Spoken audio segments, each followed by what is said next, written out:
Bonjour, bonjour. Bienvenue sur Cocotte TV. On va faire les nouveautés Sharkoon au Computex. Tiens Seb. Oh, merci. Allez, on commence avec les boîtiers.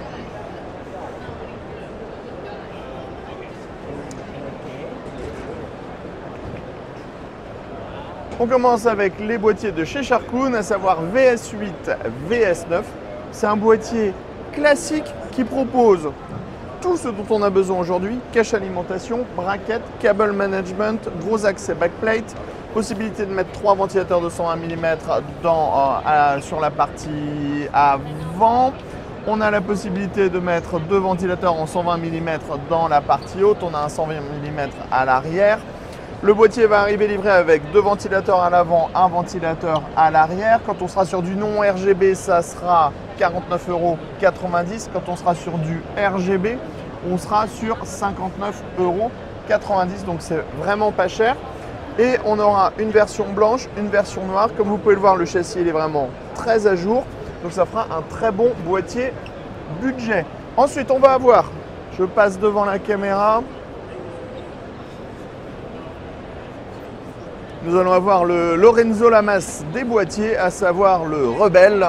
Le Rebelle qui va arriver dans 2 versions. Une version full mesh, sans RGB, et une version RGB avec panneau en verre trempé. Alors là, on est vraiment sur un châssis qui est très à jour. Hop, je déplace tout. Je démonte le panneau en verre trempé. Je le mets sur la moquette pour ne pas le casser. On va voir cache alimentation, plateau de carte mère, accès backplate, des grands passages pour le cable management, un grand cache pour dissimuler les câbles. On pourra mettre du 3 fois 120 mm dans la partie avant, 3 fois 120 mm dans la partie haute, 3 fois 120 mm dans le fond si on détache le cache. On a un card holder, on pourra ouvrir la partie avant du cache alimentation si nécessaire.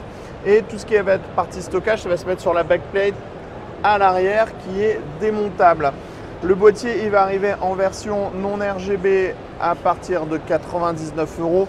Pour la version RGB, on sera sur 109,90 € et on est vraiment sur un boîtier tout en mèche, donc qui est clairement orienté Airflow.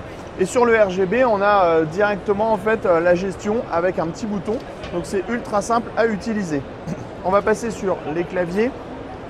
Sébastien, je vais avoir besoin de ton aide pour les claviers. Pas de problème. Parce que c'est beaucoup moins mon domaine, mais il y a des choses qui sont très jolies. Faut que je parle? Oui, tout à fait, ça serait mieux. Alors, hop, lui, il arrête de bosser. Alors, au niveau du clavier, on va partir sur du petit format à 66%. 66%. Connexion filaire. Le petit plus, pour ceux qui aiment bien programmer comme ils veulent, c'est compatible via QMK, donc on peut s'amuser. Le tarif, alors on va commencer par la base. Voilà, on commence par le moins cher. On peut acheter un petit Barebone. Alors on le voit, il y a une plaque en polycarbonate, il y a du silicone, il y a un PCB et derrière il y a encore du gros silicone. Du gros silicone, donc normalement une insonorisation. Moi je dis, JM nous en dira plus à ce sujet-là. Ouais, tout à fait. Et le tarif du Barebone, alors, petite info, ISO, c'est une boîte allemande, donc on aura de l'ISO. On peut mettre les keycaps, pardon, les touches qu'on veut. Tu m'attaques pas, hein. Et les switches, puisque c'est un Barebone, donc pas de switch. On est sur 59 € pour la base. Après, si on veut la base avec des caps en PBT, c'est ça? Non, c'est de l'ABS sur cela. C'est de l'ABS avec les touches transparentes, on passe à 79 €. Si on veut avoir des touches avec des switches lubrifiés, parce que c'est important d'être Gateron Yellow, lubrifié. C'est important de lubrifier dans la vie. C'est ce que nous dit Francky Vincent très souvent. On sera à 89,90 €. Alors là, on précise, on est sur du mock-up, d'où la petite différence de teinte. Tout à fait. Et ensuite, alors, moi je vais laisser Aurélien le dire parce qu'il a craqué sur le design. Moi j'ai bien aimé le design. Alors ensuite, on va voir, salut, à tout à l'heure, la possibilité d'acheter des sortes de sets complets, donc avec des touches qui sont pré-customisées en fait. C'est un tapis, c'est un set de table. Et on va avoir le tapis de souris en fait qui va être assorti à l'ensemble. Donc en gros, vous achetez une base Barebone, Vous prenez les switches que vous voulez et vous allez avoir les touches qui vont arriver. Donc la base, 59 €.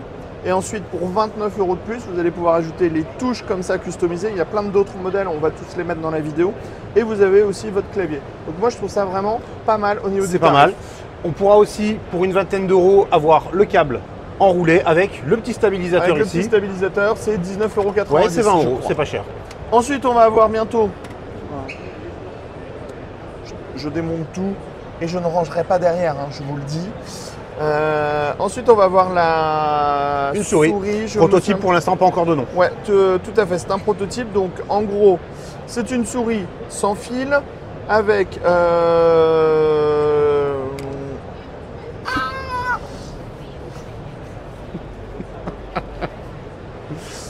Je dirais pas de gros mots, mais la chaise a essayé de me faire des choses en même temps.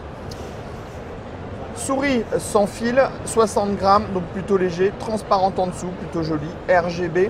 On a la base, on a le récepteur, on peut ranger le récepteur à l'intérieur. Au niveau du capteur, tout n'est pas encore finalisé pour le moment, ça sera la Skiller SGM50W. J'ai pas besoin de lunettes, mais je commence à me poser des questions quand même de temps en temps. C'est ultra léger, on aura un capteur qui sera probablement en 12 000 dpi et ça va coûter Une quarantaine. une quarantaine d'euros. C'est vraiment ultra pas cher. Et peut-être même avec du Bluetooth par la suite. Pour recharger la souris, on la pose sur le bureau, voilà. Autonomie par contre, pas d'informations pour l'instant, donc on s'emballe pas non Et plus. il devrait y avoir la même chose en filaire et ça va coûter 19,90 €, je crois, ou 25 €. Donc voilà, on est vraiment sur du produit qui est pas cher, mais qui propose quand même des bonnes... Oh là là là là là là là là là, excusez-moi, je reviens. On a donc des nouvelles chaises. On choisit soit la base en mèche pour s'asseoir, soit la base en mousse. C'est 4D au niveau de la tête. Donc voilà, comme ça, non 3D pardon. Hop, on peut régler le dossier en hauteur.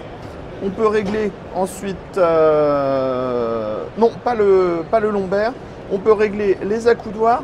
Pour les mécanismes, c'est sur les côtés avec des boutons.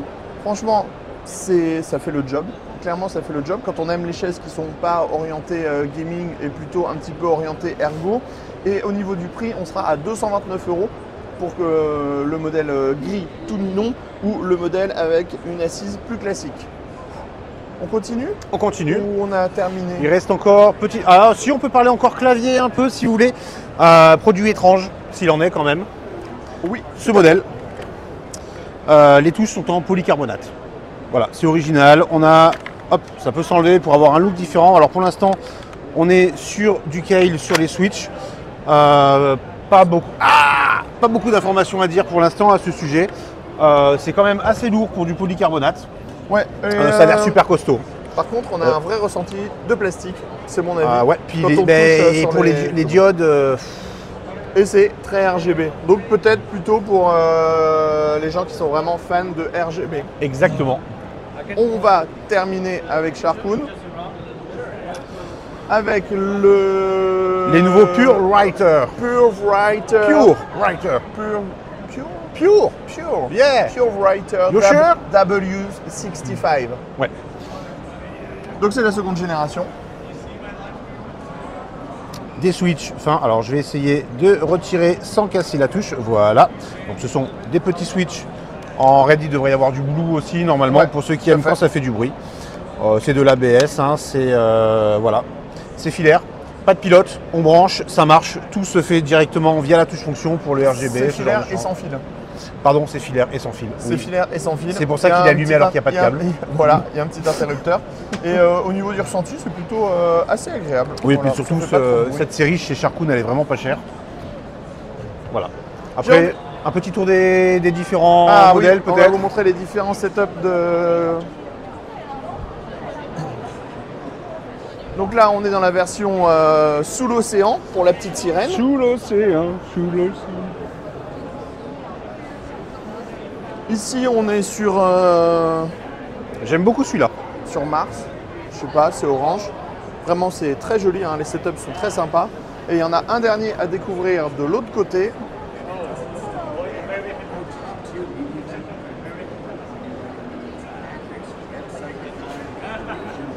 celui-ci que moi j'aime beaucoup avec l'autre qui est sur le paysage. Donc c'est vraiment plutôt très sympa. Alors un petit requin, on est fini? Ah oui, on a fini, on a fini, on est fini. À bientôt!